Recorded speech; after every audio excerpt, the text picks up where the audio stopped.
It's 9 o'clock. Let's call the meeting to order. Will please stand for the pledge. I pledge allegiance to the flag of the United States of America and to the republic for which it stands, one nation, under God, indivisible, with liberty and justice for all. Okay, welcome everybody. Do we have any announcements this morning? Mr. Chair, a couple of additions to the agenda.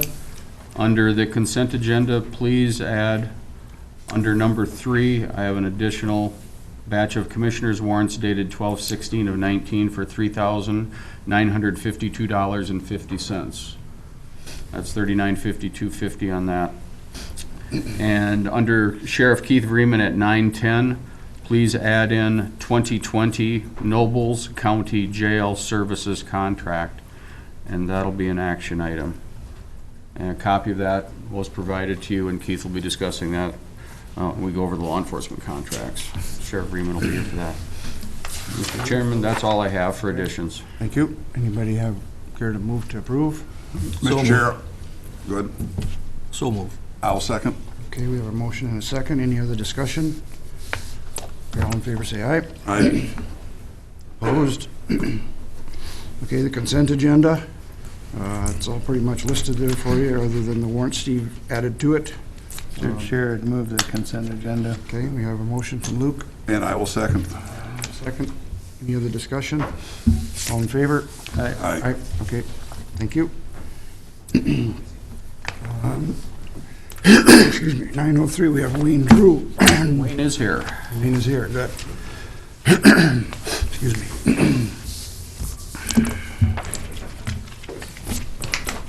Good morning. Morning.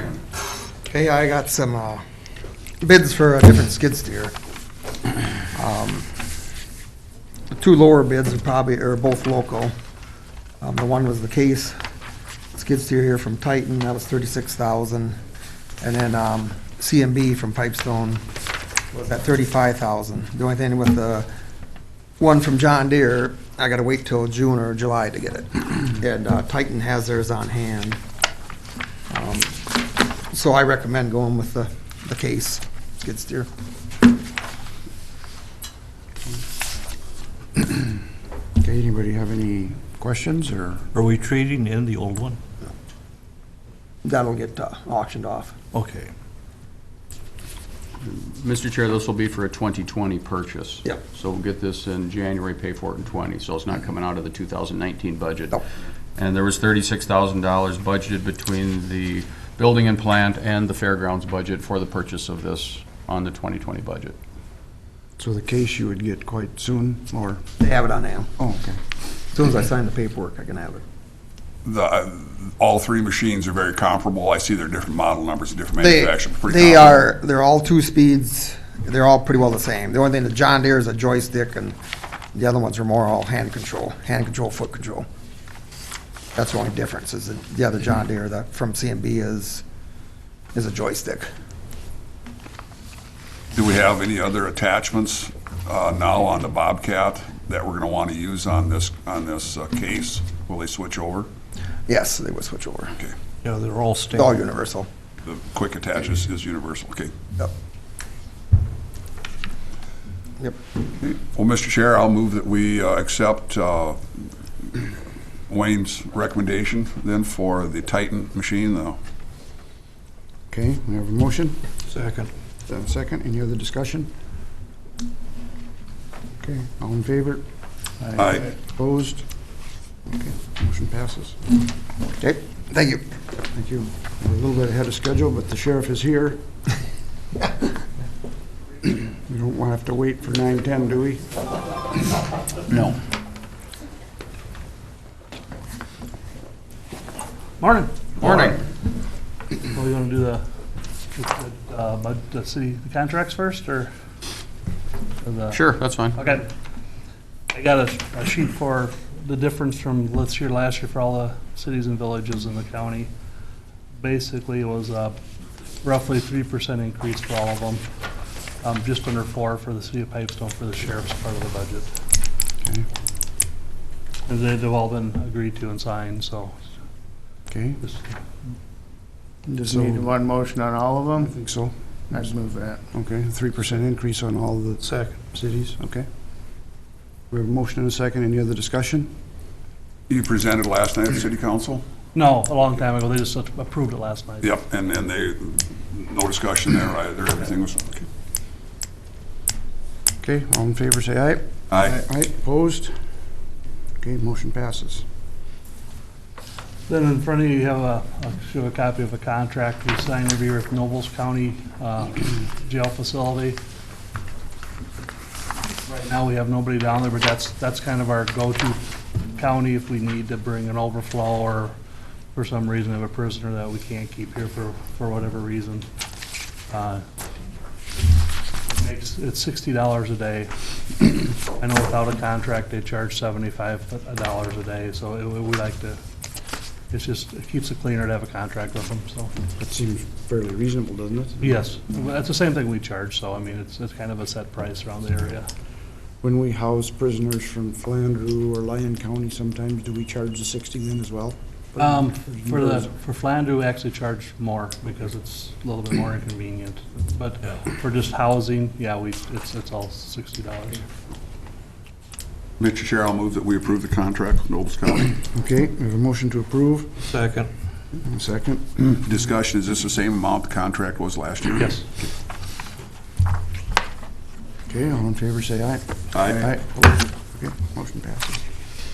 Anything else to talk about or report? Nope. Okay, good. Thank you.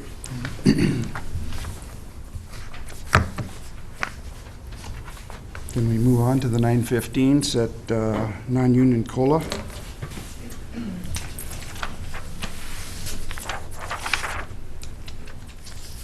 Or do you want to, are we waiting for anybody to come in for that? Let's wait till 9:15. About- County Attorney Sandy will be appearing before the board. He was unable to attend a meeting with the Personnel Committee due to his schedule, so he is going to definitely come in. And past practices, elected officials have usually come down for that discussion as well, so. Move forward to anything else under personnel for a few minutes, or?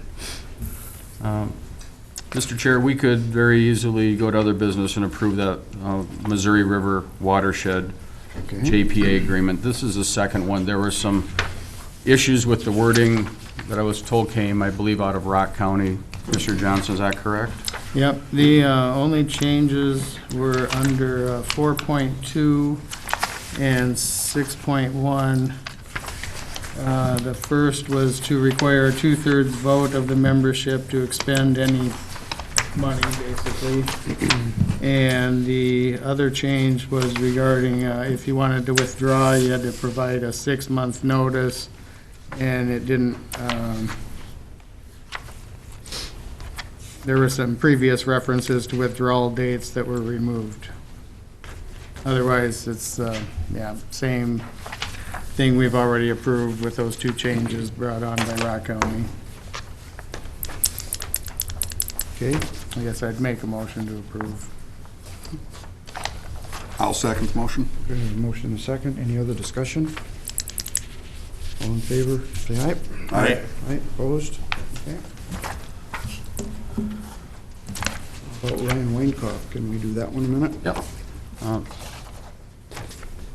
Zoning Director Kyle Kier stopped in and dropped off a couple of certificates. One is, and they're both certificates of appreciation, one to Mr. Ryan Weinkoff for his valuable contributions to the Pipestone County Board of Appeals, and also for Mr. Leon Mortland, who is a member of the Pipestone County Planning Commission, in recognition to his valuable contributions as well. Just be good if the board would recognize those two for their time and commitment to Pipestone County and helping in those committees. I'd make that motion. Second. Okay, you have a motion and a second. Any other discussion? Okay, all in favor, say aye. Aye. Opposed? Okay, motion's approved. I will get Chairman Hollingsworth to sign that when he's available and get that back to Kyle so they can get those presented to those two gentlemen. Thank you.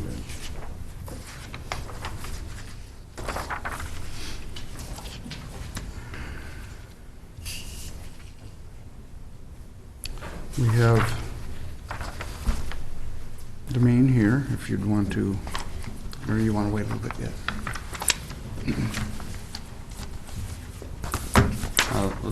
I'd recommend we wait till 9:15, Mr. Chairman.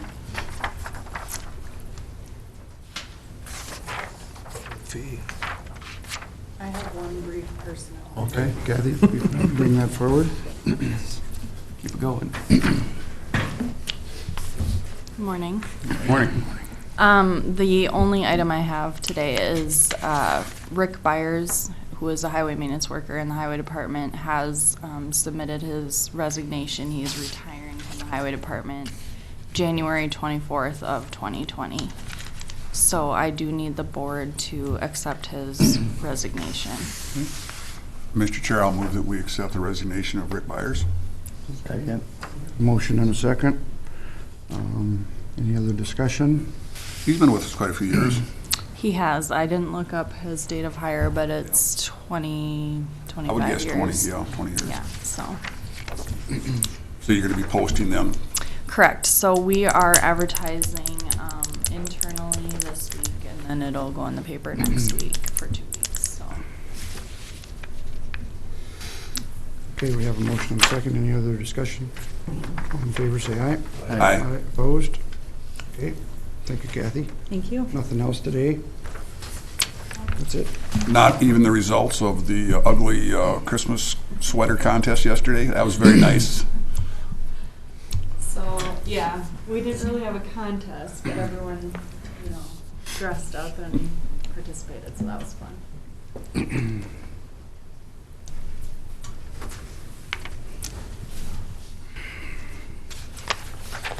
Board meeting schedules coming up. I guess the 24th, we won't have a meeting because of the Christmas Eve holiday. Right. The 7th looks like we have an organizational meeting.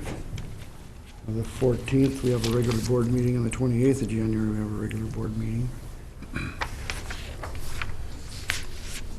Chair, so after we get through the holidays here, we should be back to our normal schedule of the 2nd and 4th. Right. And the organizational meeting is a normal meeting, first Tuesday after the first Monday. We've got a lot of business to do at that meeting. Yeah. I'm going to be out of town that day, Okay. but that's fine. You can give me whatever job you want. I don't Okay. care. Yeah, we'll be electing a new chairman for 2020 and a vice chair. Among our normal resolutions, about 10 or 11 of those. Can we vote Bruce in as dog catcher too? Take anything we'll give him. So. I'm hoping to get to be the coroner. That would be good. Oh, you want to be a coroner? Get $250 just to go out and take a guy's balls.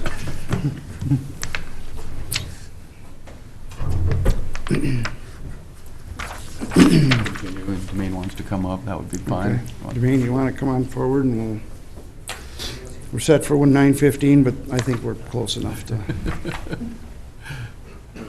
Cassie's going to join me. Sweet.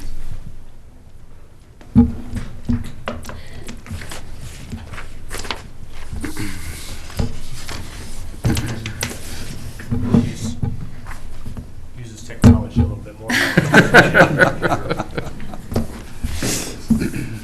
Love your tie. Christmassy. Very festive. Well, they were wearing ugly sweaters yesterday.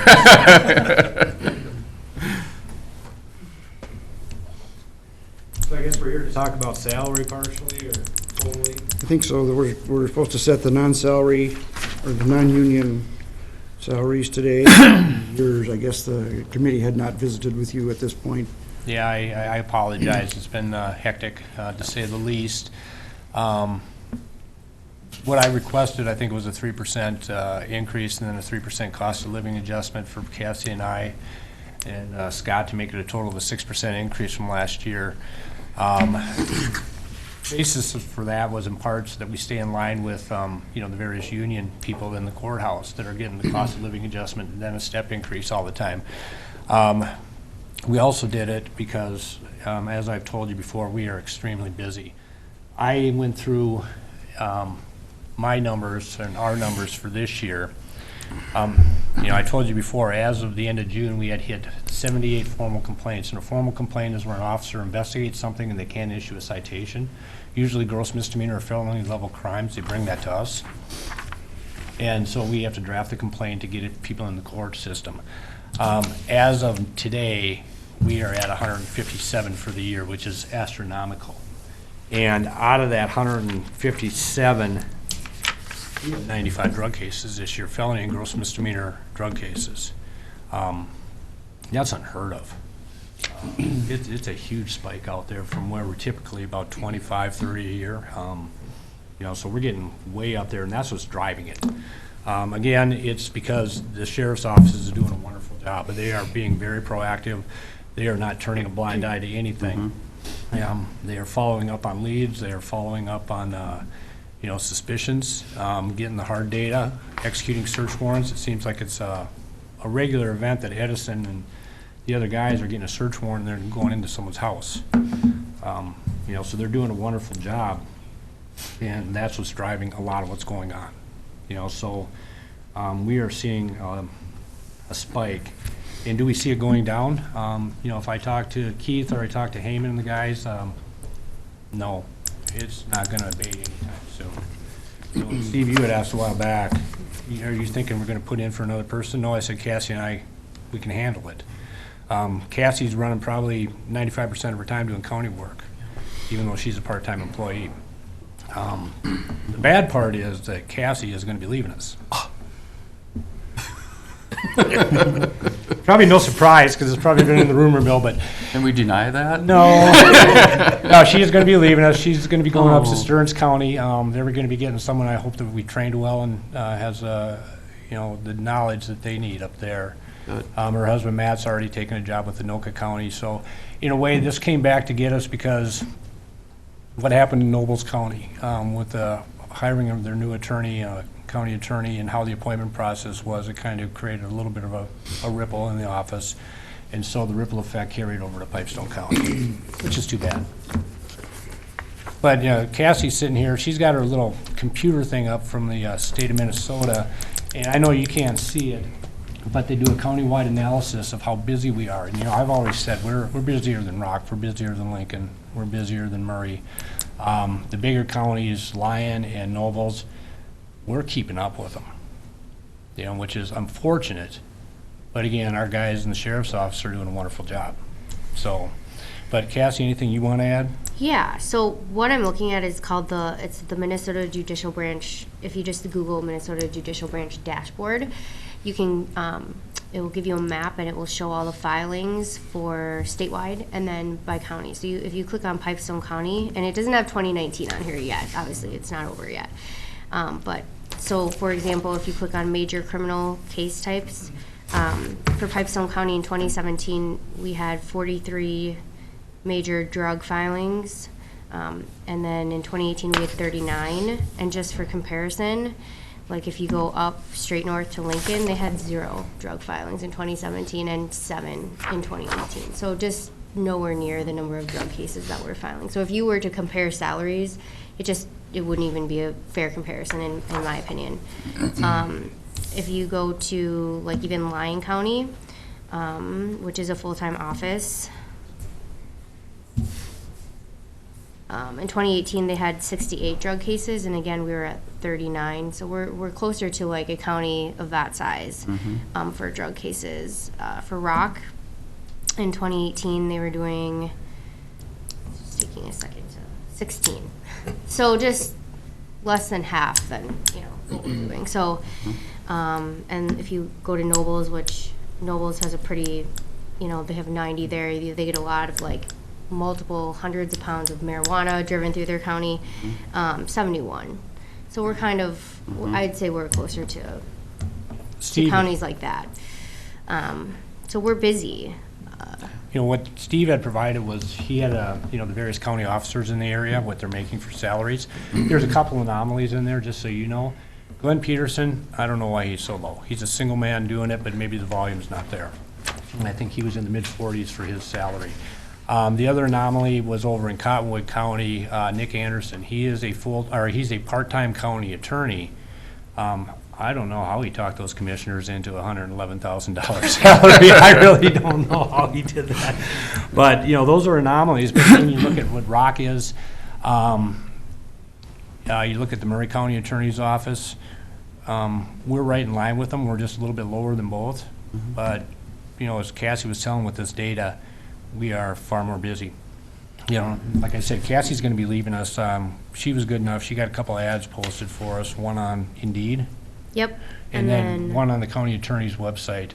I'm gonna tell you straight out, the prognosis of getting an applicant is not good. Private law firms out here are having a hard time getting applicants.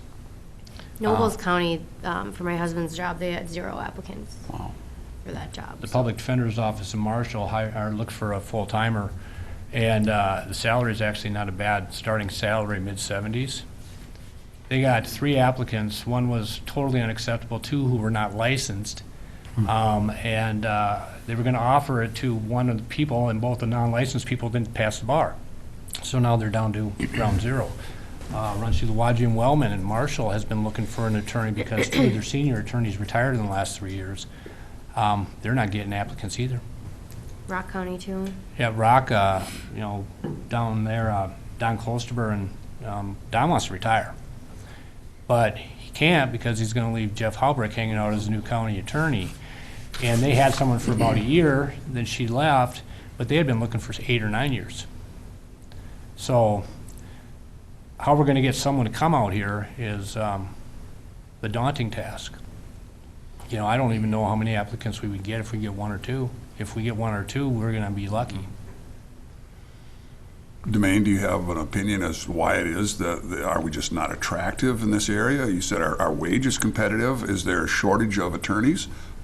I don't know if there's a shortage. I think that my take is you got to be a small town person to work in a small town.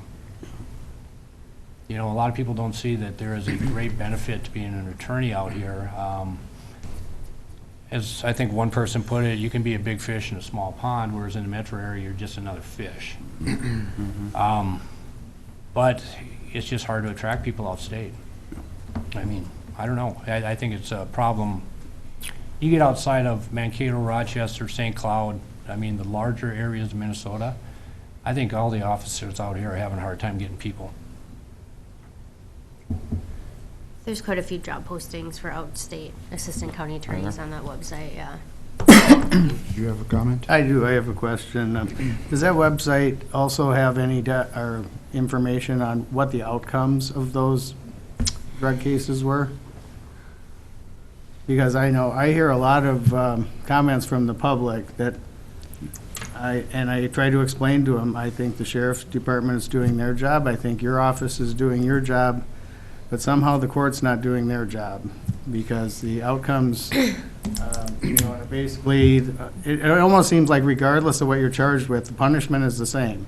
Probation, a fine, a slap on the hand, and you're basically told to carry on. You're telling them it's okay.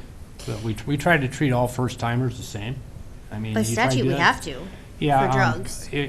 Right. If they don't have a criminal conviction for drugs, we have to give them a stay of adjudication by statute. It's The mandatory. judge, his hands are tied. Right, but I mean, there's, obviously, we know of cases where you're seeing the same people over and over. It's not a first-time offender situation, and yet the outcome still seems the same, and you know. We're not finding pounds of meth. We're finding trace amounts on like meth pipes and needles, which the BCA won't test needles. And so when you have that small of an amount, it doesn't call for prison. You can't just lock someone, unless they have a huge criminal history. We know a couple of defendants that we have sent to prison for trace amounts of drugs because that criminal history is there.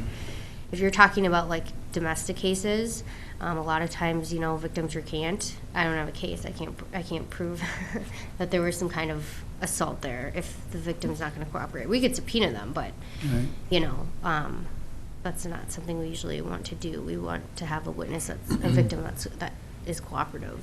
Right. Yeah. But I've heard that too. People are like, "Why are we keep that person in jail?" And it's like it's really out of our hands. I think in Minnesota we're pretty lax on drug offenders, even though I don't think it is a victimless crime.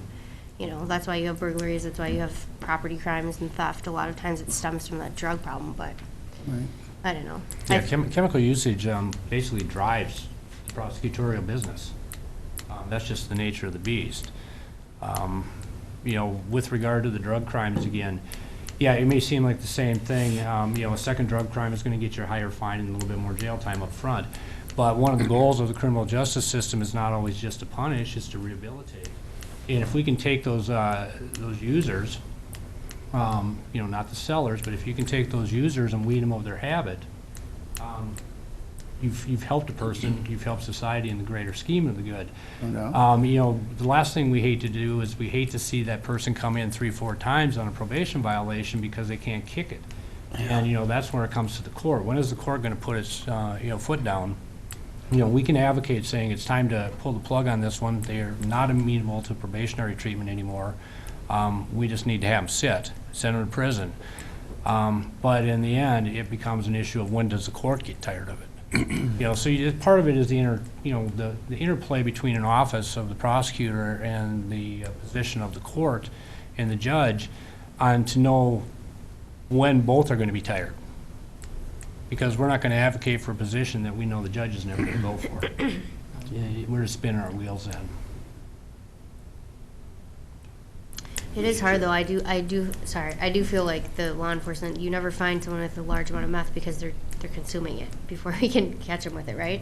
So you're finding a whole house full of like a bunch of pipes, a bunch of maybe a bong, some scales, and you're not finding necessarily a sizable amount of drugs. And that's not because the sheriff's office isn't doing their job. It's because when you're addicted to meth, you consume it, you don't hold on to it for very long. So it's we can charge what we're given, but Ballpark estimate, Cassie, out of our 90-some drug crimes this year, how many sale crimes do we have? Less than 10? less than 5. I would say those sale ones that we do have, it was like oil, vials of THC oil, not meth. We did have a 32-pound meth case that the feds took over. Remember that one? Yeah. Freeway? Yeah, so it was found in Pipestone County, but the feds ended up handling the prosecution of that, so. Dan, do you have a comment, or? Yeah, I do, and we kind of talked about the perception. Sometimes people say, well, you've got such a drug problem in Pipestone County. Well, again, we realize that this is a problem throughout all of our society, so it's commendable that we are so proactive about it. Again, thank the sheriff's office, thank prosecutors and the court system for it. And as you said, it's not a victimless crime, and it'd be very easy to get disillusioned or frustrated and say, why bother? Right. But we're not in it to be punitive, like you said. We're in here to help these people's lives, them and their families, and all people that are touched and affected by it. So thank you, thank the sheriff's office, everybody involved in this. It's much appreciated, and we have to be vigilant about it. And Cassie, thank you for your years of work. Yeah, it's been awesome working here. Just to piggyback off that too, I think the drug thing, it definitely perpetuates it drives the criminal caseload, but it also drives the child protection. Yes. That's a huge part of it. So the more drug arrests we make, a lot of times there's kids living there, so then that gives Domain a lot more child protection cases, so it's a cycle of, it's just crazy busy. Yeah. So just something to point out. Yeah, and just to go with something you said, Dan, we don't have a bigger drug problem than anywhere around us. Nope. If we put every deputy on Highway 23 between the North County line and the south, you'd say we have a speeding problem because they would be vigilant and out there watching that zone.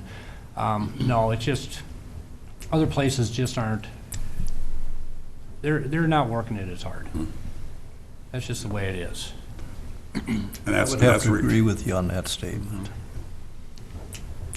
We have the task force too. Rock County isn't part of that, so you're going to see less drug arrests for that too. Yeah. So but that's where we're coming from, and if you get any questions for us, you know where to find us. Domain, was there enough coverage in the budget for the 6% you're asking for? Yes. Okay. Good, thank you. When will your last day be? December 31st.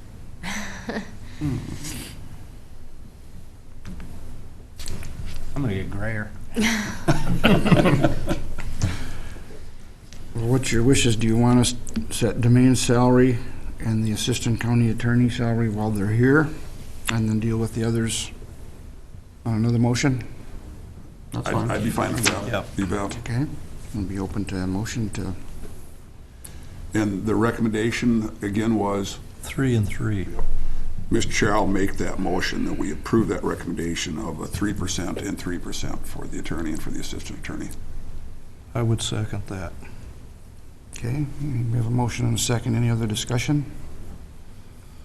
As we go forward, then, if it's difficult to find a licensed or an assistant that has passed their boards, is there any other interim step that would help you? Obviously, they couldn't do the same things that Cassie's been able to do. One really, really, really bright, good secretary could do a lot of the legwork. They couldn't go to court. They couldn't do the negotiations, but, you know, not to put Cassie down, but, you know, someone that could sit there and could understand the process, to do Right. the discovery, to do, you know, the intakes. I can teach anybody to draft a complaint. Yep. I think, well, almost anybody, but I can teach, you know, how to draft a complaint, how to get to it. We're already very efficient the way it is. We're not gonna charge someone who's pulled over because of a traffic violation and has drugs and is drunk, with fair to, you know, yield, improper left-hand turn, or silly things like that. We're gonna go right to the most serious charge. We can always roll other things in later, but, you know, so we usually charge one thing, maybe 2 in a complaint, when we could charge 8.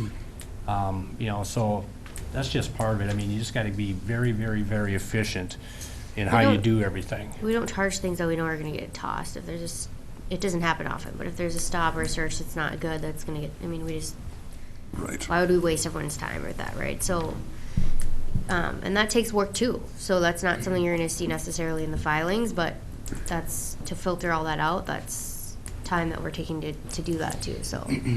But yeah, we're pretty efficient. You know, Keith could tell you, I suppose, one of the things, I haven't, we get our notifications of new case filings to us from the sheriff's office through their LETG system. It comes as an email notification, and there's something there for us to look at.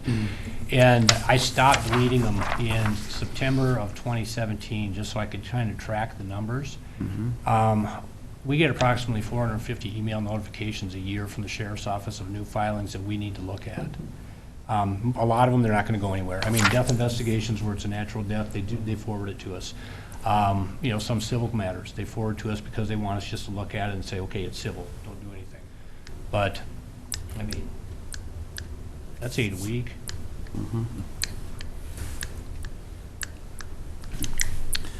Okay, we have a motion and a second. Anything else? Okay. All in favor, say aye. Aye. Aye, opposed? Okay, the motion passes. Okay, appreciate your work. I think we Well, all I would like appreciate working with you to guys, too.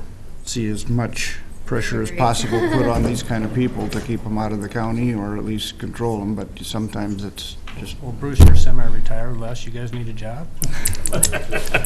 I'm pretty busy, but Les has time.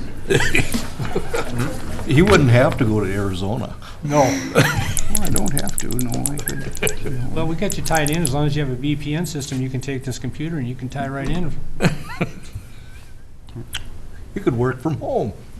Yeah. Yeah. I like to stay Bet around and chat, but people they have right a in my 9:30. neighborhood I could work on. They have a 9:30 juvenile matter for me upstairs, so. Mr. Chairman, for Demain, one more thing. Was that for the 6% yourself, Cassie's position, and Scott's position? Is that correct? That's right. Okay, thank you. Okay, thanks. Did you want to continue with the elected officials' salary? I think so. Can we just kind of look down the list and make a motion to cover the whole sheet? Well, Chris and I, Personnel Committee, met with Tyler, Mary Ann, and Keith. And I guess our recommendation to the commissioner or the board would be a 3% increase.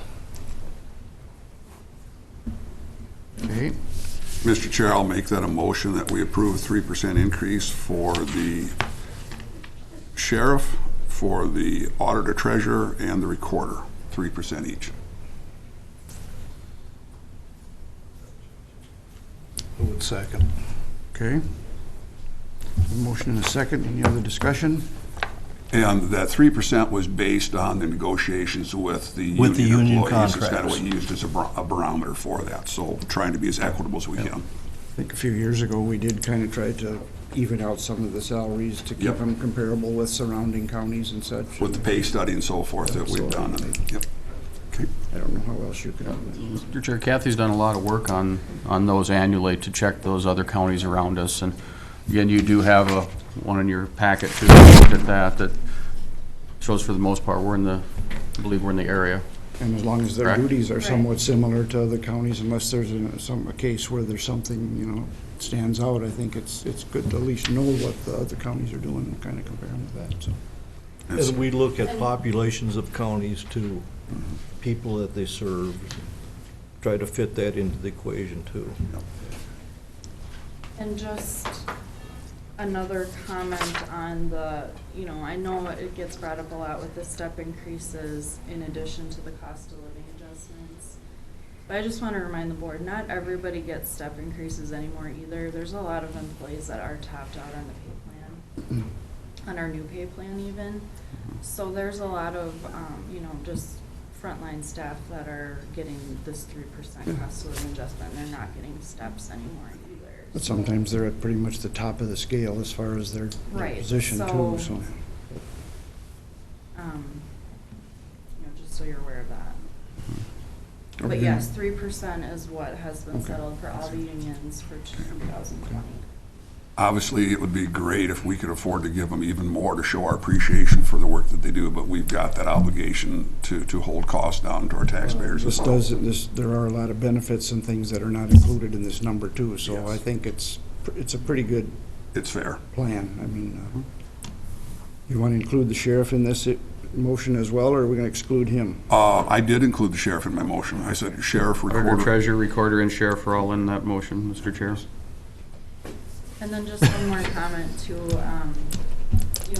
for the elected official salaries, we typically just look at our, benchmark counties in this area, and we really just try to be in the range of that. Because they're not on our pay plan. We really just need to look at current salaries and try to be in the range, and that's to give you that data as well. So. Okay, any other discussion? Okay, all in favor, say aye. Aye. Opposed? Okay, motion passes. Thank you.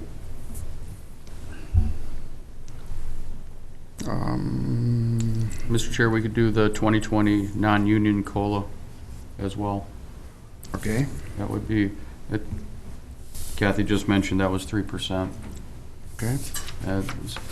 Pretty much we follow all the unions as well in this, and we are in the third year of our contract, so I'd make a motion, 2021 will start. Excuse me, Okay. sorry. I'd make a motion, we set non-union COLA at 3%. Second. Okay, motion and a second. Any other discussion on that? Okay, all in favor, say aye. Aye. Aye. Okay, motion passes. And we've got a couple public hearings at 10, Last one, 10:15. excuse me, Mr. Chair, last one we've got in there, should deal with commissioner salaries as well. Okay, Mr. Chair, I'll move that we do not take a 3% increase for commissioner's salary, that we leave us at 0 and not take an increase this year.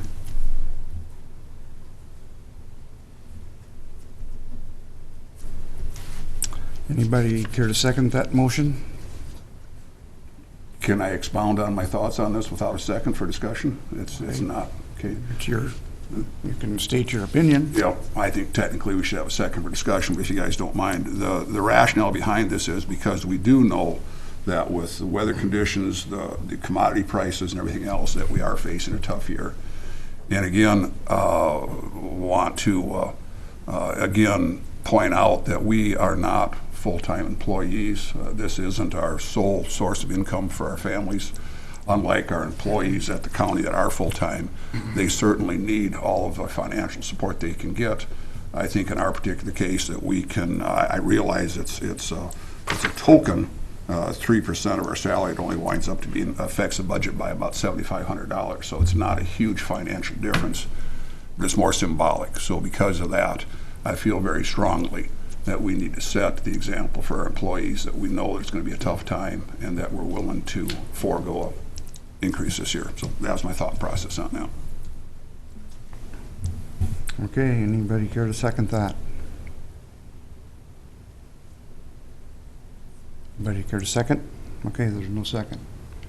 So the motion dies. Anybody else care to move a motion? And make a motion that we set the commissioner's salary at a 3% increase, which total for all five is $3,275. It's less than the increase you gave some individuals that have a higher salary.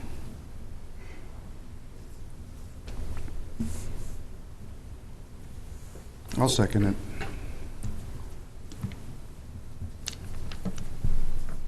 Any other discussion?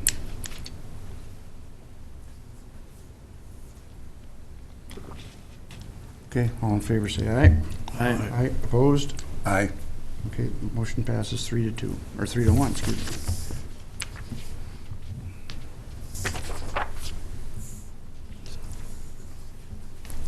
At 10 and 10:15, we have public hearings, we have to wait for those, right, Steve? Yes, sir. Nick? I think we can do those. Can you start with bridge items and stuff? Sure. Okay, why don't we do that? Move forward a little bit here so we move ahead. The bid opening will have to wait. Correct. Yep. So, good morning. Morning.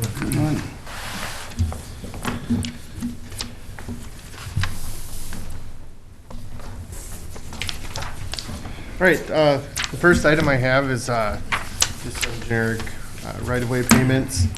The top two are the top three are for bridge projects, and the bottom three are along our County Road 25. That all got set in motion with that L&O power line that came through. We're trying to make sure that that line's out of the way, so it's we don't have to pay to relocate it in the future. So. I move for approval. Second. Okay, we have a motion and a second. Any other discussion? And Nick, this is just for the power line. This is for the transmission line going north up to Holland. This isn't the other one you're talking about on the west end of town. Correct. Yeah, totally different. Okay, yep. Yeah, our Casada 25 is on the east side of town. It's the one that runs by John Deere. Right. These bottom three pieces weren't needed to install that power line, but it was the same family, and they wanted to do everything at once. So that's where that's at. We need to do it anyway within the next couple of years, but just saved a little time doing it now. So. That was an existing 33 foot, and we're going to 50? 60, I believe. I believe it was 60. 60. Yeah. I didn't look it up to confirm, but my memory serves me right. It was 60. So. And then when you grade that road, then you'll use all of that right away for your grading. 60 foot's pretty much what we need to meet current standards. Okay, we have Motion and motion second. and a second. Any other discussion? Okay, all in favor say aye. Aye. Aye. Opposed? Okay, motion passes. Okay. The next item on the list here, it's just a list of prioritized bridge replacement projects. You probably recognize it. I believe we get it updated once or twice a year. In order to get on the bonding list, we just need this list, this resolution approved from the board saying that that I pretty much have permission to go ahead and apply for those funds. I think from the little bit I've heard, it gets a little more political, like up in the metro area or something like that. You know, the board needs to vote on which one they're actually going to put on the list, but we've always done it this way. We just get the big list approved, and so we can get on the list. That's why we ask you your opinion. You know the bridges, we don't. So. Yeah, right. Like up there, they probably have bridges that are much more expensive than ours. Oh yeah, they couldn't put this many bridges on a list. They nope, not enough money for that. So, Mr. Chair, I'd move to approve the resolution. Yep. I will second that motion. Motion and a second. Any other discussion? Of our most critical bridges, you were able to address a couple of those already before things froze up on us. How are we looking for the rest of the winter? Probably pretty well stopped now. Okay, so what was the question? Some of the other bridges and culverts that were highlighted as problem areas, are we able to make any progress on those any further yet this winter? We're gonna have to wait till spring now. Well, the one that was posted down to 8 tons on the Blacktop Road by Murray County, that one is replaced. We got that one done. Before things froze up, yep. Yeah, out in the cold. There's one for Sweet Township. The pipe has been delivered. It's still very possible that contractor will come in and fight through the frost to get that one done, which would be great. I'm sure it'd need quite a bit of touch up in the spring, but, you know, the road at least would be open now, so that'd be good. And if he does choose to battle the frost, that's no additional cost to us. That's his choice to do that. Correct. That would be his, yep, up to him, so. I can't remember which ones are which here, but some of the other posted ones that we had talked about are on here. We're moving forward as fast as we can with all those, trying to get them on the bonding list. Hopefully get out in front of everybody else, so, you know, they just start at the top of the list and start funding projects going down. So it's important to get on there as soon as possible, so we're working as fast as we can on that.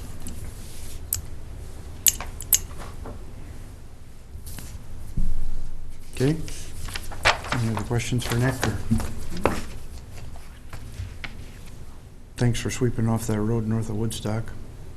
Oh, yeah, I forgot about that. But the scale said she had 4 or 5 flat tires from driving over that stuff. And the rocks were some of them were on the asphalt. I think that's why they were Okay, drain their tires. If they're on a gravel road, they just kind of push into the road. okay, I found out that it's on the east side, which is Township Road, but Well, I wasn't sure, but I told her it was the county road because that's what I Oh. got from you, but I. well, it didn't matter, we were Yeah, there, so I it's was there, gonna, that's fine. gonna have our guys drive by it, thought we'd just clean it off, so. I've never seen rocks that sharp that they would puncture tires, but maybe they were. I used to work at a tire shop. I've seen it especially when the tread gets really, really low. There's not enough tread to hold the rocks back from the surface there anymore, so. Okay, anything else for Nick?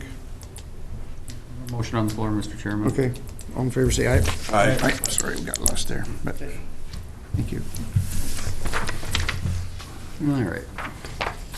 Okay. Next, I believe I talked a while back about a road swap with Grange Township. Right. I did go to their township meeting and I met with them, answered a few questions, and they want to proceed with it. Usually we look for somewhere around a 2-to-1, and we do that because when a township's getting rid of a road, it's usually because it has a fairly major problem with it. And we have the resources and our ability to fix those, whereas they don't. So in this swap here, the 2 segments in question that they're requesting we take over both have bridge structures that need to be replaced, so that cost could be up to $40,000 for us.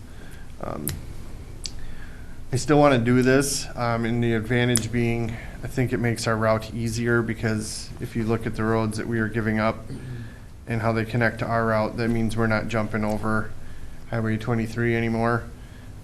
It makes our route shorter, which makes it faster, and then it also saves with maintenance costs. So in the long run, it's a good deal for us financially. And then, for the short term, it's a good deal for Grange because they get rid of some bills that they can't. So it doesn't change anything with the state as far as, state aid routes. These are just the county maintained township roads. So I guess I'm here today looking for permission to make that swap as per their request. But I would like it contingent on them having everything else buttoned up. I'm asking for it now before all the other approvals are in place, just so we're not the last It's just one. kind of in Luke's area. I don't know if Yeah. you're familiar with all this, so you know what's going on. I'd second. Any other discussion? All in favor, say aye. Aye. Aye, opposed? Okay. Nick, do we have an idea how our roads compare with roads that the county maintains versus the township roads compared to other counties around us? Are we doing more than other counties for the townships? Those, I know you're Rock asking, has a lot less roads to maintain than we do. yes. How did we get to this point where we're maintaining hundreds of miles of roads and Rock only does less than 100? So that was long, I know that's a long time ago, but is there any going back to, so my understanding, I'd have to do a lot more homework to confirm this, but my understanding is that, long time ago, counties used to maintain a lot more miles than what they typically do now. Does that sound right? no, I think that's probably true. yeah. Okay. And then, back then, they just started turning them back to the township, and we ended up, we turned them back, we're agreeing to maintain them, but we get the money that they would get from the state. So, we have kept doing it, whereas others have given them back. But the service, in my mind, is far better to the Yeah, I'm public. sure it is. I would definitely concur with that. Yeah, because we are out there far more frequently plowing snow in the wintertime than what a township would be doing. So it's better service for the public. It's not a good deal, I would say, for the county. You know, it costs us more, but The numbers comparing us with Rock are quite different. I mean, I think they have less than 100 miles, and it seems to me we have over 200. yeah, I wouldn't be a bit surprised if we maintain over double the gravel miles that surrounding counties do. And you know, with all the wind turbine money now, some of the townships do get some nice revenue from wind turbines. And, That's I'm not saying we have to, but you could make a case that some of that should be spent on the roads. You know, the county has to spend a lot of money on the roads. I mean, But if I understood Nick correctly, though, the townships do pay the county to maintain some of their roads. we get their allotment from the state. Yes. Which doesn't turn out to be much. No. they get about 20% of the wind turbine rights, don't they? Correct. Of our check, Yeah. of the Wind revenue. production tax, they get 20% of that. Currently, but at the township annual meeting, they did mention that they are going to try to change that, so we might want to keep an eye on that, They want more than that? 50/50. Well, if that would be the case, then we could certainly talk about road maintenance too. But I'm not saying we have to do that today, I'm just, something to think about. I know we spend a lot of money on roads that are out there, and And I can see, it's all taxpayers' money regardless of where it Yes. comes from, but, I mean, yeah. yeah, and with that being Other said, counties have gone to reducing the number of roads that they maintain. I think it's good to factor in what other counties do, but I also think we need to stay focused on what's best for our citizens here, and sometimes just comparing apples to oranges, you have to be very careful. Yeah. The other thing is, whether you're in the township or the county's doing it, there's a cost either way. Yep. And it's still the taxpayers that are paying for it. So whether those taxes are going through the township taxes or the county taxes. And in a lot of cases, I know in the past, a lot of townships didn't have the volume to justify the equipment for just the one township, whereas we did by doing it all together. So not only do we provide a better service for them, safer roads, better roads, and also access for EMS as well too. There's a lot of arguments to be made. But the economy of scale was on our side because of the larger group. So I know there's a lot of issues that go in with it.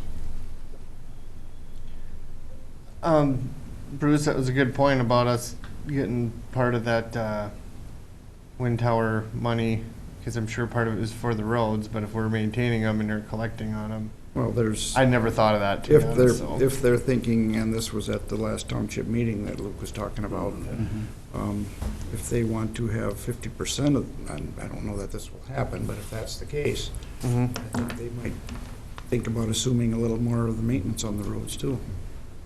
I think we'd be thinking about that too. Yeah, well, so that's something to consider. We don't want to start a war. with the Yeah, townships, I want to do a It has lot, to be fair for everybody too, so right. we use that revenue to reduce our levy every year. Mm-hmm. And At least by having the county do the maintenance, it gets done. Correct. Because frankly, some of the townships do not plow very often. No. Yeah. And I think things have changed where you can't, it's not just simple to say, well, if the weather's bad, stay home. If it's too bad, you have to, but I just think people are on the go so much more, Right. people work in town, but they might farm on the side or something. It's just, feed trucks gotta get in and out all the time. Right. Yeah, things are a lot different today Yeah. than 30 years ago. And if we look at it from the welfare of the entire county, because not all townships have got equal numbers of wind turbines in them. So we could have a scenario that if indeed they did get their wish and have 50-50 of the wind production tax going to the townships, if you've got a township that's got a lot of turbines, we got some townships I don't believe have a single turbine in them. So is that really for the betterment of? They don't get any production. They don't get any, Correct. yeah. So- So then, was that fair for one township to get a much larger portion, not to get absolutely nothing? So for the betterment of the entire county, I think it's much better. But those are the townships that are putting up with the additional traffic and the wind turbines and the maintenance crews and stuff too, so, there's always that too, I don't know, just something to think about. Yeah, I'd want to do a lot more thinking before I'd really I know have. Dave once gave us the numbers of what Rock County maintains versus what Pipestone County maintains, and that's a huge difference. Yes, I remember him going over that. I can't remember what I they don't remember were. the exact numbers either, but I was amazed at the difference. Oh, yeah, I think, There's other comparisons between us and Rock County that aren't all that favorable either. That's right, that's right. if you live in a rural area, I think you should certainly think you're a lot better off being in Pipestone than anywhere else with how we do the roads.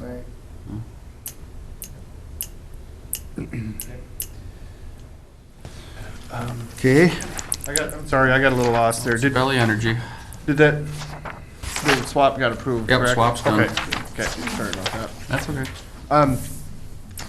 So my next item, before the fuel bid opening anyway, is, I was contacted by Sioux Valley Energy. They have a large line along 60th Avenue from our County Road 15 down south of Island. It was pretty heavily damaged in the, there it is, in the ice storm this spring. They did what they had to get it up and running again, but now they need to actually replace it. They submitted a permit that asked that we allow them install the line 1 foot outside of the existing 33-foot right-of-way. The county ordinance doesn't allow that unless we give them permission to do that. We have done that on multiple cases. We kind of use that ordinance to force some communication and working together to try to make sure nobody gets a bill in the future, because if we pay it or if their customers pay it, well, it's the same people in the end. So we just want to try to eliminate that whenever we can. So what really caught my attention on this one is mainly the north mile of that segment circled up here. It's mainly the north mile of that segment. I know a number of years ago, before my time, it was talked about the county turning that into a state aid road and paving it. I understand that fizzled out. I believe there's some unwilling landowners there, is what I was told. But now I'm looking at it and I'm just trying to think ahead. Curious if anybody sees any potential issues with the new school out there, if that's something that you think we might have to do something with that road possibly to help traffic. Maybe it won't matter at all. I don't know. I just want to have some conversation, with the board. I don't really want to make that decision on my own necessarily. So some options we have, I guess, in regard to the permit would be, we could allow it as they requested, and then we just take on all the risk if that would have to be moved later. Another option would be we could allow it at 34 feet, contingent on Sioux Valley being willing to reset the poles at their own cost, if it's needed, which maybe would never be needed. We could allow it at 32 feet, which would force them inside our right-of-way and make it their issue later. Or if you think it's likely that we'll have to do something out there, maybe we'd want to look at buying right-of-way, at least on that side of the road for right now, out to 60 feet. And they said they would be willing to put their line out there at that location. Last time we bought right-of-way, we paid $8,500 an acre on the farmable land. If we did that here, buying out to 60 feet would cost us about $28,000 per side, roughly, depending on fence, and I just did a quick estimate. But. So, unfortunately, I'm kind of asking, if anybody's got any thoughts on predicting the future here. Mr. Chair, want to thank Nick for being proactive about this and realizing, having the foresight to see this as a potential problem. Because yes, you look 10 years down the road, I would say there's a very high likelihood that that road could be paved within 10 years. And if they build an overhead power line, it's going to be there for 75 years. So Exactly. Personally, if they would be willing to go along with your second recommendation there, that we allow them to set at 34 foot, as long as we've got a written agreement that if something is done, that they'll stand the cost to move it. And I should expand on that. After I sent this out, actually yesterday morning, I believe, I did talk to them. And they said they would be willing to take on the risk of resetting the poles, which you could probably explain more than me. They'd drill another hole right next to the one that's there. They'd physically move the pole over, yeah. Yeah, and then it sounds like they just drop it. Because if it would be in the back slope now, and if we widened our road, we'd need to drop the ground level around it. There's another question though, if for the road grading that we want, if indeed we pave it and we grade it and we move it out to a 60-foot center line at that time, then the question is, do you really want a pole sitting in the bottom of your grade? You No. might want to move back out to the fence line at that point, yes. Right. So they would be willing to reset them, like sink them, but they would want. But they wouldn't move them. They would lower it, but they wouldn't move it. If we needed to horizontally move it, they proposed a 50% cost share on doing that. No, I wouldn't be willing to do that. Okay. No. So we have situations, the mile east of Kaz, on the north side of the road, there's poles where they're right on like the inslope of the ditch. Same thing there. They were suppose 1 foot out of the existing right of way, and when we shape the road, they're kind of right there. So we can work around that. It's not ideal, but we can do it if we need to. Actually, I was involved. Oh, you were? With that project. So you would probably know more than I would. Yep. And at that time, when I was with Simpsey, the plan was to rebuild that and move it. So that's why Dave and I discussed it and says, okay, fine, we'll do that. Well, I got usurped on that. Oh. And after the road was graded, they decided not to do it. So we didn't have anything in writing to force Simpsey to do it. So if we go into this type of agreement again, because of that track history there, even though it was agreement between Dave and myself, the company did not support that verbal agreement. So if we did it, it'd have to be in writing. Okay. So, yeah, we can, Yeah. and we can do whatever. I would think only the last two choices would be ones you'd want to look at. And I guess I've got opinions about that as well, too. They have made a choice to, and again, they talk about the ice storm here. Pipestone and Rock County, back from 1968, had gone underground because of the ice storms. In fact, it was at one time a 95% underground system. Now that Sioux Valley has bought it, well, they've merged with Sioux Valley, Simpsey and Sioux Valley. Now they're starting to build more and more overhead line all the time. In fact, they built an overhead line going into Edgerton as well. Oh, yeah, I remember that. Yep, so they've made the choice to go back overhead. If they were underground, they could go ahead and plow that underground cable in right now and put it deep enough where we know there might be some cuts or some grades, and it wouldn't be an issue. So they've made the choice to go overhead. So I don't think it'd be fair for the taxpayers of Pipestone County to spend, what'd you say, $28,000 per side for right-of-way, so that they can put their line overhead in that area. I don't see us doing that. Yeah, so we'd only need to do the one side for now, because the line doesn't jump the road there. But we would, if we widen that road, we would need that right of way anyway. Yeah, that's why I put that down as a possible option. Well, if you do the third choice, then you can still do whatever you want later. if you leave it at 32 feet and if it has to be moved, it's their issue to move it. Yeah. Why not make it simple and just do that? We don't know, it might be 10, 20 years before that road ever comes around. There's other roads that need to be paved too, over here by the John Deere store. I think it's one that gets a ton of traffic, probably more. That than one's in the 5-year plan. School does over there, so, there's other roads that could have the same conversation about other areas as Right. well, so. Yep. This way, the county wouldn't be on the hook for anything. Yep. Also, for clarification too, you referred to this as a heavy line. The substation that we're talking about earlier, going up to Howland substation, that's a 69,000 volt line. That's a transmission line. This is a distribution line. This is 12,400 volts. So it is high voltage, but it's not transmission voltage, it's distribution voltage. But it's bigger than, when I looked at it, it seemed to be bigger than what you typically see on a road. It's the same voltage. It might have heavier conductor because of the load. Okay. But voltage-wise, it's the same. Yeah, I can't remember what he referred to it as. Yeah. He had a name for it. Maybe one of their trunks, probably one of their, because it does go back into the Pipestone substation is where that one feeds. I did talk to them about burying it, and they didn't want to do that because they said it'd be about twice the cost. So. Got opinions about that too. They put the new line in west of Edgerton into the city, and I haven't noticed the rates going down any over there. That's right. Would have been nice to have it buried, because, when you get used to seeing it there, but it was nice the way it was before, where we didn't have to look at it. Yeah. And the farmers didn't have to work around it.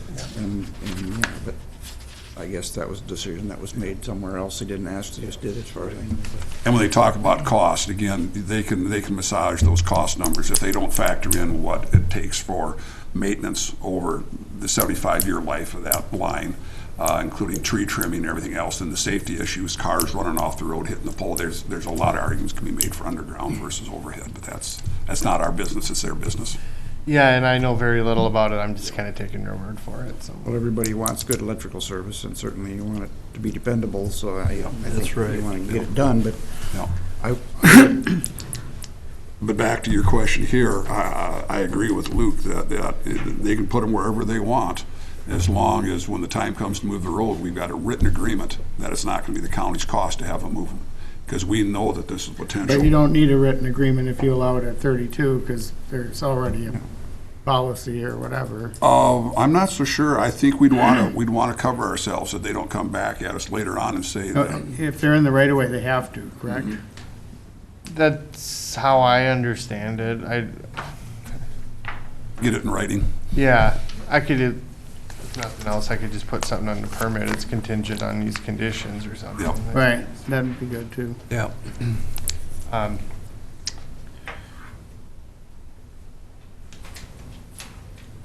Okay, so either way, what I'm seeing, I guess, is option 2 versus option 3 would be about the same as long as we had the agreement. We're not. As long as it's a firm agreement that Yeah. if Right. there's a moving time, it's on. We them. aren't hung for it. Right. But I certainly don't see it being responsible of us to buy right away so that they can set their poles out. Right, No, that's. yeah. Right, it's just, I put that on there because I thought, well, if we're serious about doing something out there at some point, There might be issues with the landowners there too, not wanting to give up. and we haven't contacted any of them. Yeah. I wanted to start here. You know, at the end of the day, a lot of those people, say they're customers that would be taking on the relocation costs are the same as the ones that would be paying for it through the levy, so I thought, well, we should have the conversation to try to. But they also get federal funding as well too through the Rural Electric Administration. Okay. Yeah. Used to anyway. The road going north of there then, that's already paved. What's the right of way on that? Is that 33 as well? No, I would say that one's got to be at least 60. Yeah. I'm guessing. There's adequate room there. I mean, that road's been rebuilt, so I'm Yeah. thinking it's 60. It doesn't jump out at me as being narrow, so No, it's gotta no. be, I'd say 50 to 60. 50 or 60, yeah. Okay, anything else? You need a motion for that, or are you just gonna, is that just No, I information? think your direction's fine. I'll go, around that 33 feet, give or take, but they're gotta take on responsibility for any relocation. So, okay, will do. And then we have 10:30 for the field opening bid. Yep, and we have to wait to the bill then for that, so. Chairman, we have two public hearings, one for the fee schedule and one for tax abatement at this time.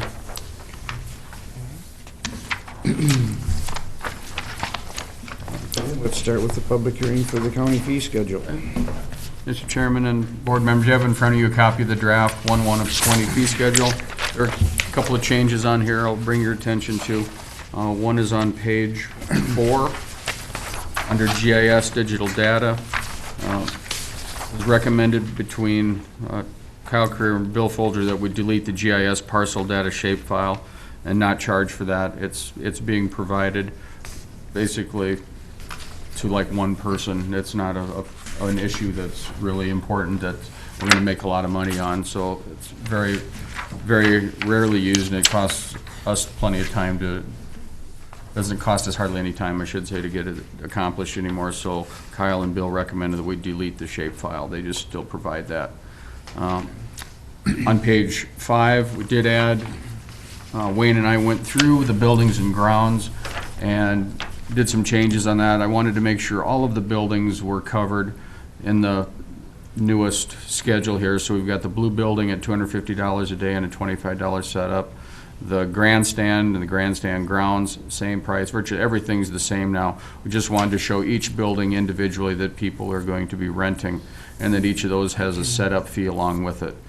We did add the fairgrounds food stand. That is a county food stand being operated by the 4-H, but others are available to use that. And we put on there is no use of the gas fryers in there, and they have to furnish their own grills and their own fuel, and that's $250 a day as well. The $500 fee for the entire grounds, I don't know that's ever been used that way, but it is available. We did add a water fee on there. And the reason we did that is the city charges the county a $60 meter fee, so we're going to assess that back to the people who are using that meter. We shouldn't have to absorb that cost. And then a $25 per day water fee on top of that, so that was an add-on there.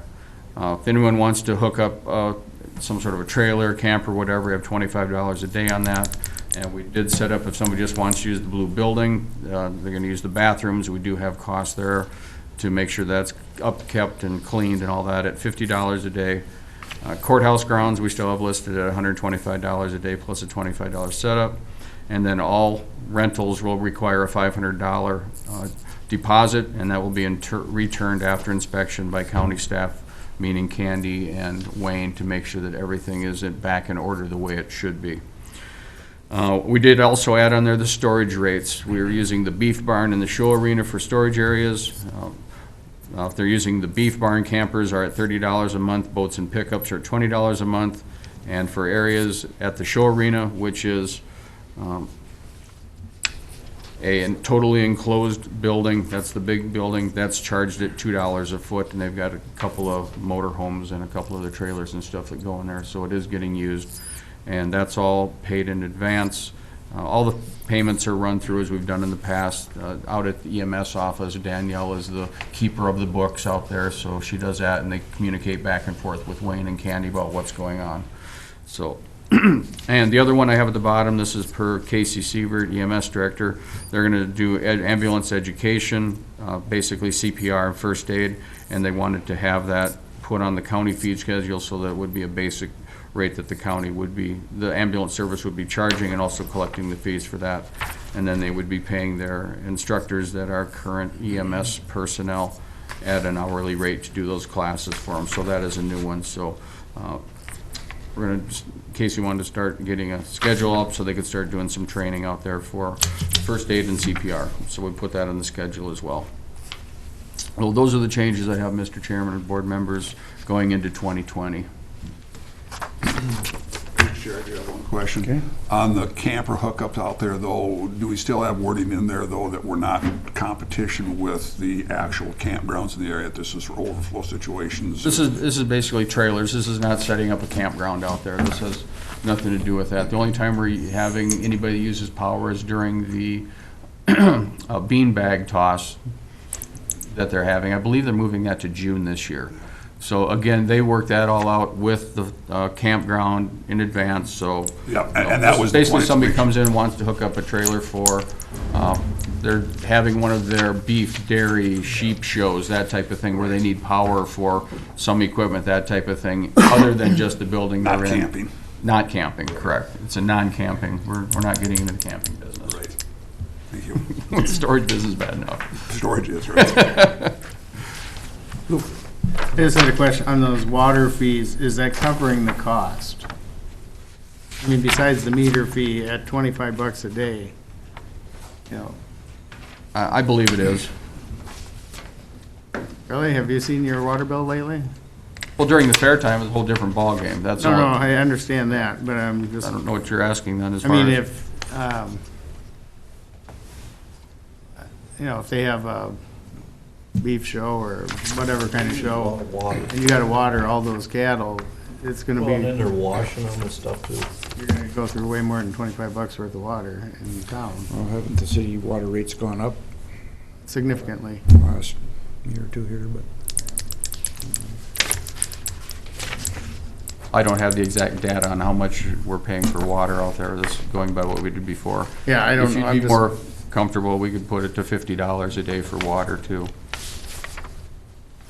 you could have $25 minimum. How you gonna? We don't calculate out because the water meter bills it don't or come. anything. You don't know No, what. we don't meter the water. The only thing we're charging is when they're using the city meter, but if they're using a hose or whatever, that's not using a whole lot of water on a hose. But if they're using the stock racks, that's where we're getting that meter fee because we've got to have it hooked to a hydrant. Right. And that's where we're, I mean, obviously, if you're using a hydrant, you're going through a lot of water. Yeah.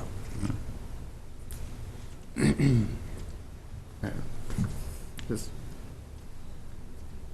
Well, it's not about making money, but we No. want to be reimbursed for our expenses there, you know. right, so- and I mean, obviously, I don't want to discourage those type of shows because it's a good No. thing for the community, but, just curious if, Because you want it to wash out. right, right.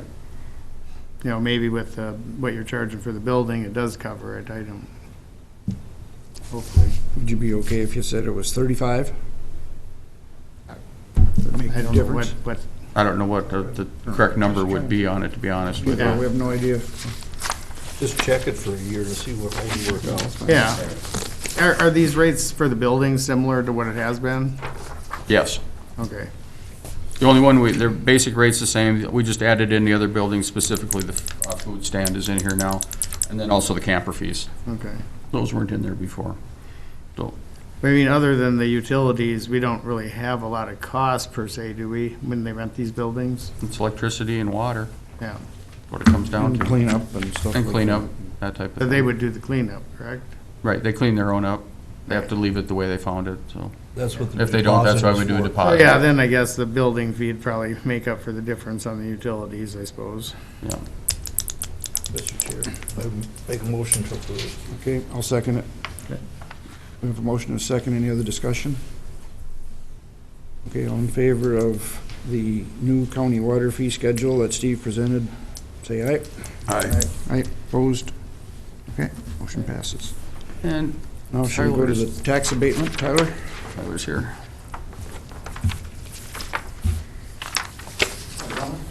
Morning. I have something pretty quick, just another, this is the public hearing for the home initiative abatement request from Adam LeBrun on parcel number 01.026.0800 for an annual abatement roughly of $920, abatement total of $2,762 roughly. Just looking for the actual approval of said abatement. Mr. Chair, I move that we approve the abatement for the Bruins. Okay, we have a motion, and Luke has a second. Any other discussion? Okay, all in favor, say aye. Aye. Opposed? Okay, motion Thank you. passes. Thank you. So, Chair, I recommend a recess till 10:30. okay. We do that. We'll recess till 10:30, and then we'll have a bid opening.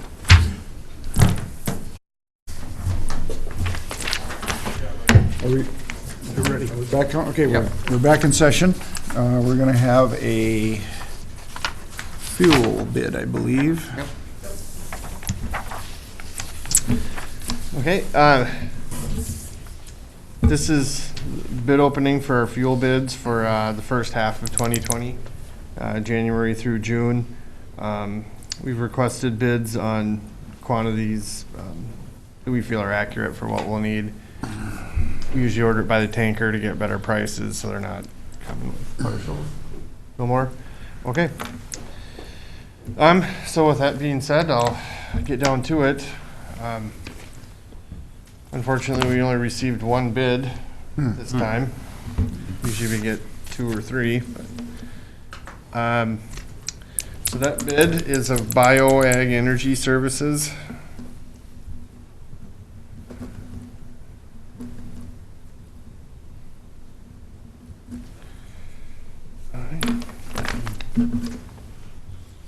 Where are they out of? Pipestone, I believe. Yeah, they have a Pipestone PO box. Doug, he's at Pipe. Yeah, okay.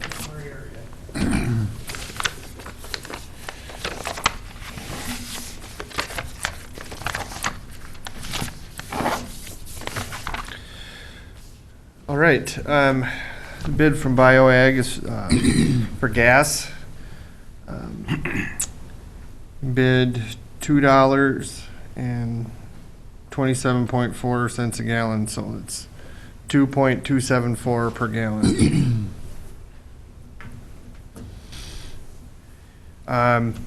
We also requested a margin, so that would be if they ran over their bid quantity, they could bill us their cost plus whatever margin they selected.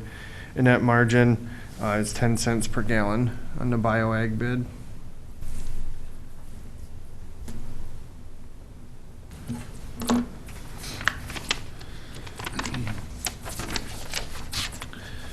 All right, moving on to the diesel.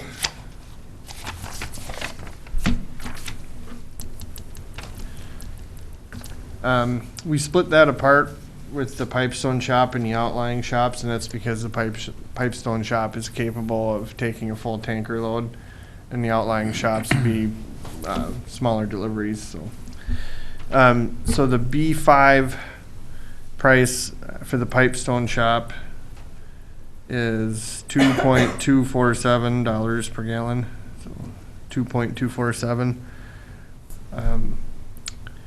Price for B20, and the difference there is the time of year you order it. You have to order B20 in certain times of the year, but so the B20 price for that is $2.258 per gallon. 2.258. The B5 for the outlying shops is 2.387 per gallon. 2.387. The B20 for the outlying shops is 2.398. 2.398. Margin for the Pipestone shop is 5 cents per gallon. 5 cents per gallon. And the margin for the outlying shops is 19 cents per gallon.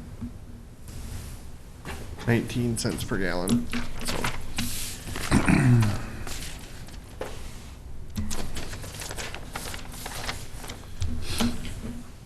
So, if I can, I'd like to take a minute and review this with Doug before I have a recommendation. Okay, that's fine.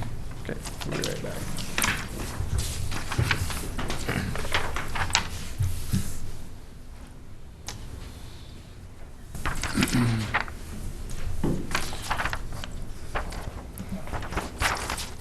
Chairman, the only items we have left would be the 2020 taxes payable levy and the 2020 county budget, and also to set the per diem rate for 2020 for the commissioners. Okay, you want to move into that for now until Nick comes back? Be fine. Okay. Let's talk about the taxes payable levy. Okay. The levy sheet you have in front of you is a change from last Friday's when we had the budget meeting. I made a addition error on it. So we're actually now at 4.68%. I had a $2 change in the commissioners' insurances. I had a $336 adjustment in the human resources, and I screwed up pretty good on the attorney's one, and I had $6,112 in the wrong direction on it, and another $1,224. So we have a reduction of $6,998, which I just put on so we could reduce the levy by that amount. So we're at 4.68% going into 2020. My recommendation would be to approve the resolution 594419 and 594519 for the final levy taxes payable for 2020. Okay, I'd make a motion to approve that. Second. Okay, that's fine. Okay, we have a motion and a second. Any other discussion? I think we've talked about this several times. It's kind of all in favor, say aye. Aye. Opposed? Okay, motion passes. Okay. Mr. Chairman, also need to set the per diem rate for 2020. The 2019 rate for per diem for commissioners is $100 per day. Okay, Mr. Chair, I'd move to keep the per diem rate the same. okay, we have a motion Good second. and a second. Any other discussion? All in favor? Aye. Aye. Opposed? You want to wait with the budget till Nick's done with his? No, we're done. We got them both. Okay. We're done. You ready? Yep. After reviewing the fuel bids with Doug, the maintenance superintendent, I recommend awarding both gasoline and diesel to BioAg Energy. Okay, Mr. Chair, I'll make that motion that we award the bid to BioAg Energy Services. Okay, motion, Second. and a second. Any other discussion? What were our prices last year? I did not write that down before I came up here, so I'm not sure, to be Okay. honest with you. Mute anyway, so, yep. Yeah, I track it, but, yeah, I It was forgot. pretty close, wasn't it? Well, all I remember is not being disappointed in the prices. Right. You know, if I thought they were too high, I would have kind of, geez, they were pretty high last time, so, but I think they must have been reasonable last time, so. Okay, All right, all in favor? Aye. Opposed? anything else for me today? Luke, is there any, excuse me, Nick, are there any reasons why the other vendors give you that they don't bid on this?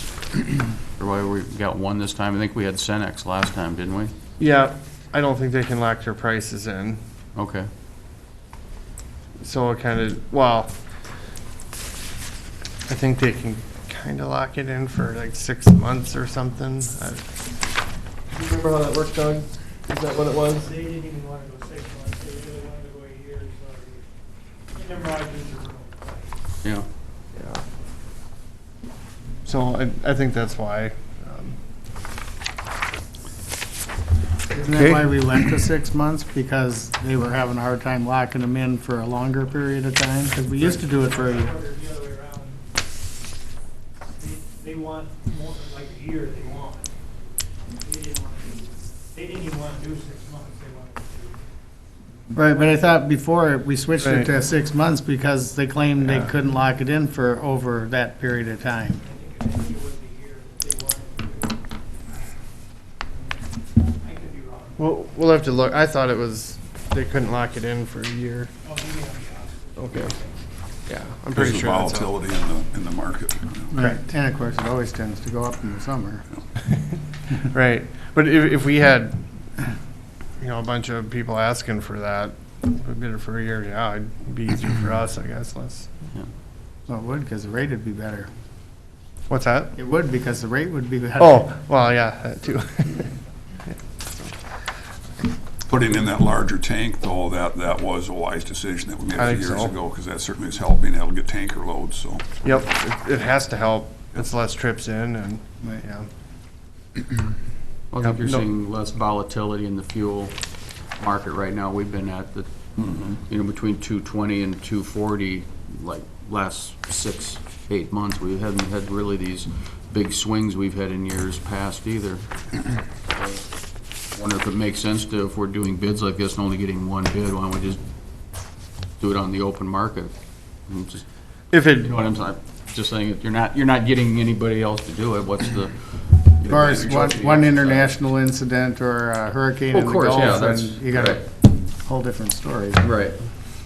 But diesel has come down a lot. Yeah, it has. From Oh, at yeah. one point where it was, you know, it's really competitive with gasoline now, so. And that's for the same reason we're talking about. I can see why they don't want to lock in prices for an extended period of time either, based on potential volatility from unrest, weather, who knows? You know, so it makes it harder to get for you guys too. Okay, any other questions for Nick? Okay, good, thank you. All right. We've got some meetings coming up, February 26, 27, AMC Conference in St. Paul, and April 1 through 3, Leadership Summit in Nisswa. Anything else to come before the board today? Kathy, anything else? Okay. Move to adjourn, Mr. Chair. Second. Motion and a second. Any other discussion? All in favor? All right. Aye. We did. I thought we still had to vote on the budget.